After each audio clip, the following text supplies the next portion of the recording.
All right, so Jen Psaki, Biden's press secretary, went out and did a press conference the other day where she was basically putting on full display the neoliberal austerity mindset of the Biden administration, this time specifically on COVID testing, okay? So she was basically asked a question, as you are about to see, about why they have not simply sent out free tests to every single American, and she basically just laughs at the idea. So let's go ahead and watch this. Look at what we've done over the course of time. We've quadrupled the size of our testing plan. We've cut the cost significantly over the past few months. And this effort to ensure insurers you're able to get your tests refunded means 150 million Americans will be able to get free tests.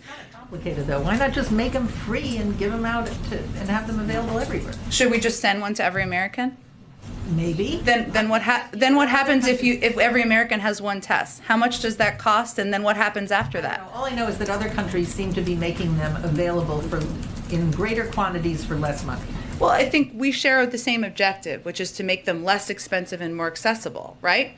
Every country is going to do that differently. And I was just noting that, again, our tests go through the FDA approval process. That's not the look at what we've done. Okay, so there was so much wrong with that from top to bottom. Let's just start off with the last thing that she was just saying, because this is basically the exact same rhetoric that we hear from neoliberals and within the Democratic Party, the more corporate wing of the Democratic Party, when they were arguing against Medicare for all, okay? These are the same arguments we hear. It is a fact that the United States and our healthcare system that we have here, which is largely privatized and for profit, our model is the single most expensive healthcare system in the entire developed world, and we get lesser results than comparable other OECD nations in terms of our health outcomes that we get for the highest per capita cost in terms of a healthcare system in the world. So again, this is the same exact rhetoric. They say, well, we want to expand access to healthcare, right? Well, we want to expand access to these COVID tests. Not we want to provide it for free at the point of service, but rather we would want you to go through this incredibly complicated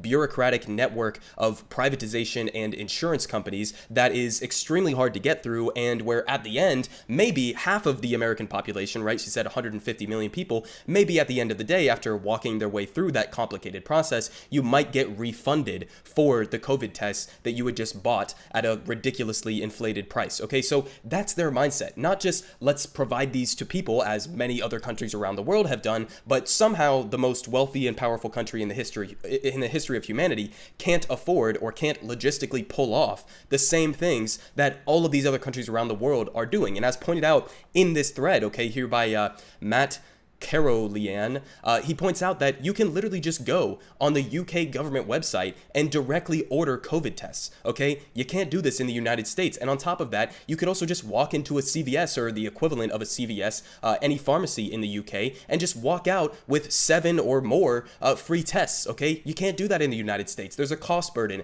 in the United States, and the result of that cost burden is people are not going to go and get tested, okay? And so you're going to have a bunch of people who are either asymptomatic, or maybe they have some symptoms and they're not really sure if they have COVID, and they're not going to be willing to go and get tested to confirm it because they don't have access to the tests for free. Okay, so it's just completely ridiculous from every angle you want to look at this, whether it's an economic angle, which we can get to, or a public health angle, or just a policy angle if you want to not piss off the American people. But just to give you a perspective in terms of what experts are saying on this, so here from Common Dreams, the exchange angered public health experts who have long argued that the U.S. approach to testing is badly inadequate, hindering the nation's ability to detect and limit outbreaks of the virus. It is unconscionable, experts say, for a country as rich as the U.S. to not make rapid COVID-19 testing free and universally available. Namely, again, free and universally available. So Jen Psaki, in her ideal world, in this clip that she was just asked about, this radical concept of letting people test for a deadly virus in the middle of a pandemic, well, she's asked this question, okay, should be pretty simple to answer, but in her ideal mindset, in her ideal world, 150 million Americans could get a refund for the COVID test that they spent money on. How is that where your brain goes? How is that the limitation of your imagination? Okay, it's just completely pathetic. But again, this is coming from a neoliberal in Joe Biden and his mouthpiece, so it's not, too unexpected that they would be having this austerity mindset. That's been something that's very consistent throughout the entirety of Joe Biden's career and his presidency presidency as well now. But they continue here saying that in a report published last month, the Kaiser Family Foundation noted that several peer countries of the U.S. have made rapid home tests widely available and at little to no cost. And the UK government, for example, provides up to 7 tests per day to those who cannot get tests from work or school, and recommends each individual screens themselves twice weekly, KFF observed. Providing up to 7 tests per person allows one individual to collect tests for a whole household, and Germany, until recently, made rapid antigen tests freely available as well, and the test can still be purchased for a few dollars in the grocery store. And just as a comparison, in the US, by contrast, tests range from $9 to $24 for a box of 2 of them. Okay, so again, we're just getting price gouged out the ass. And again, this is not surprising if you know anything about how the US healthcare system has operated, not just throughout the entire course of the pandemic, but for years now, okay? You take Obamacare just as one example, all right?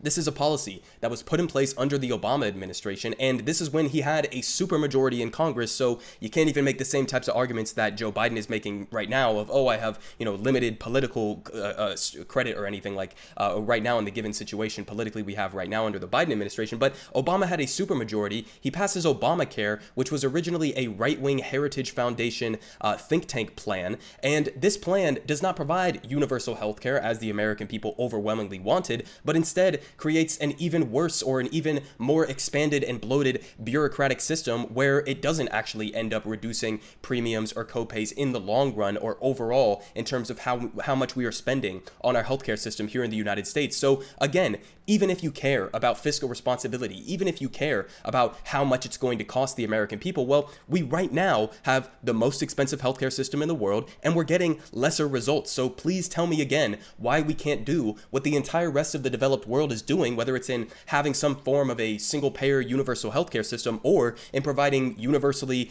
freely available tests for COVID-19. Tell me why the richest and most powerful nation in the world is not able to logistically or economically pull off what all of these other countries are able to do with less resources. Okay, it's just completely ridiculous at face value. But the answer to that, the answer to why we apparently can't do that, is again because they limit themselves by these arbitrary bullshit standards that are set forward in a neoliberal's brain rot, and limit themselves with austerity that is completely unnecessary, and not only unnecessary but also damaging both to public health for obvious reasons, because again, if you're limited by cost and there's a cost barrier to getting tested, less people are going to get tested, more people are going to get COVID and go back into society and spread it. So that's not only terrible from a public health angle, but also even just from an economic angle. If we continue to allow COVID to spread as it has been spreading with our, horrible testing system that we have right now, if it continues to spread, the economic consequences from allowing the status quo to continue will be worse than however much it would have costed to just make an actual adequate testing plan put in place that would freely and universally allow people to get tested for COVID-19. So again, doesn't make any sense from any angle really, but that's not, to be unexpected from the Biden administration. And, on top of that, she's laughing at the idea.